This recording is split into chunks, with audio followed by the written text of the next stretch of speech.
Hello guys, welcome back on our channel. तो आज हम बात करने वाले हैं कि स्ट्रेटजीज के बारे में कि क्या स्ट्रेटजीज एंड प्रैक्टिस जो होती है वो इसेंशियल होती है किसके लिए? Effective managing sales evaluation programme with in an organisation. कि एक ऑर्गेनाइजेशन के अंदर अगर अपन इस सेल्स इवैल्यूएशन प्रोग्राम अपन अगर करते हैं तो उसकी बेस्ट प्रैक्टिस जो होती है वो इफेक्टिव मैनेज करने में फायदेमंद देती है या नहीं देती।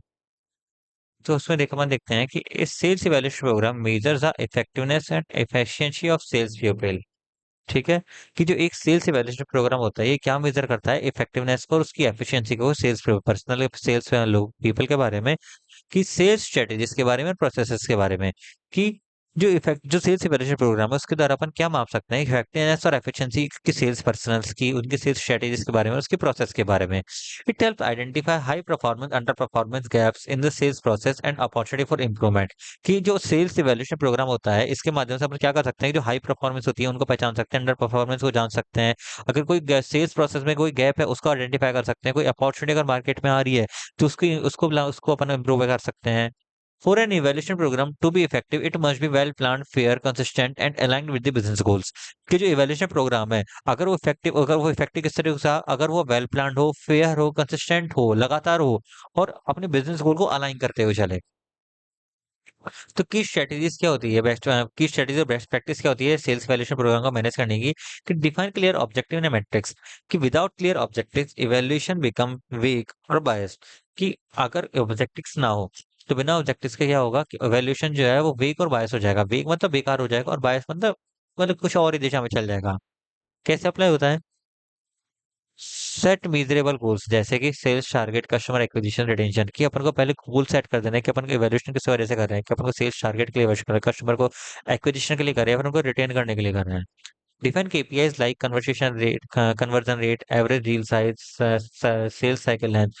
की जो KPIs होती है उनको आइडेंटिफाई करना है। KPI मतलब की परफॉर्मिंग इंडिकेटर्स, की कन्वर्जन रेट करना है, एवरेज डील साइज करना है क्या है, और है ना सेल्स साइकिल को अगर अपन को बढ़ानी है क्या है, कम करनी है, इस तरीके से। इसके लिए अपन एग्जांपल में कह रहे हैं स्मार्ट का। स्मार्ट मतलब ऐसे स्पेसिफिक, एम से मीजरेबल, ए से अचीवेबल, आर से रेलिवेंट और टाइम बाउंड, टी से। कि मतलब एक तो गोल जो होना चाहिए वो स्पेसिफिक होना चाहिए, क्लियर होना चाहिए, वो मीजरेबल होना चाहिए, कि उसको जांचना मापना आसान होना चाहिए, अचीवेबल होना चाहिए, कि उसको अचीव करना आसान होना चाहिए। कि ये नहीं कि हाँ भाई आपकी नॉर्मल सेल्स तो 500 यूनिट्स की और 5000 सेल्स की टारगेट लेके चल रहे हो, that is not so good.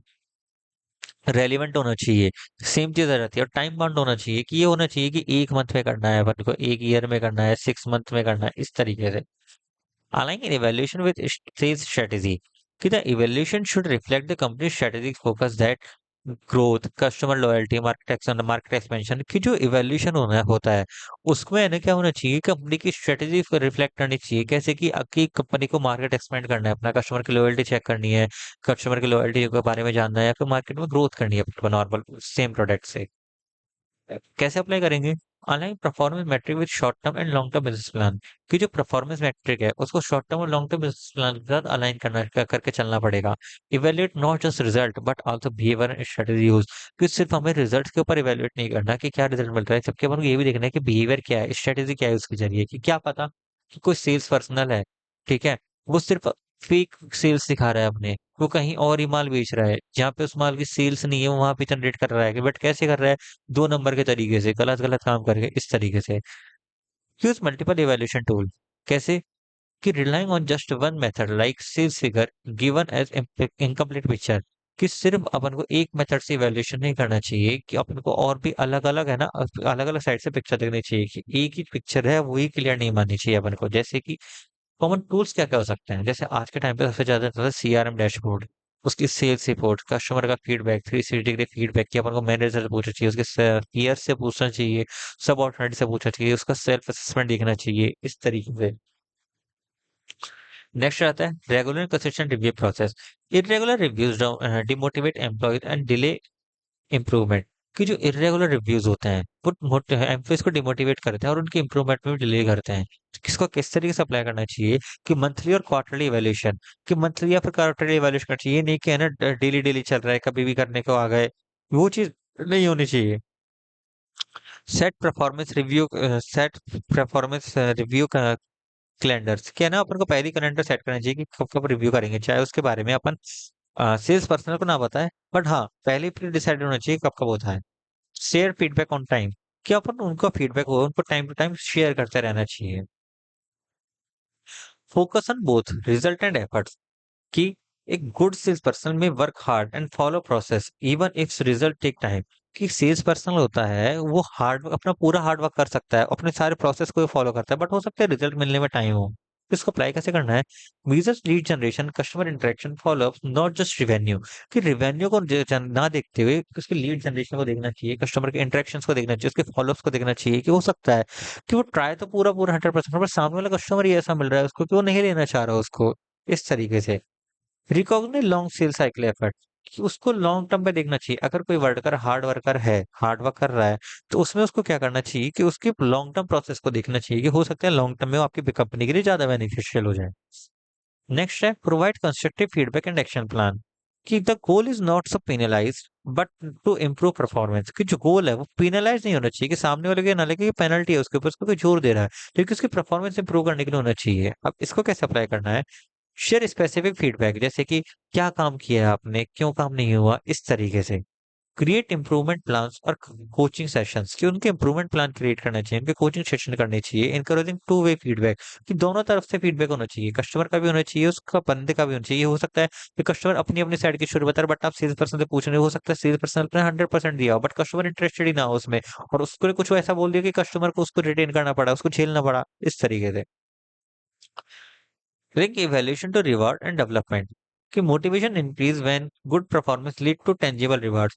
कि है ना, जो सेल्स मोटिवेशन होती है वो कब इंक्रीज होती है? जब है ना अच्छे परफॉर्मेंस के साथ है ना टेंजिबल रिवॉर्ड मिले अपन को, इस तरीके से। अब इसको अप्लाई कैसे करते हैं?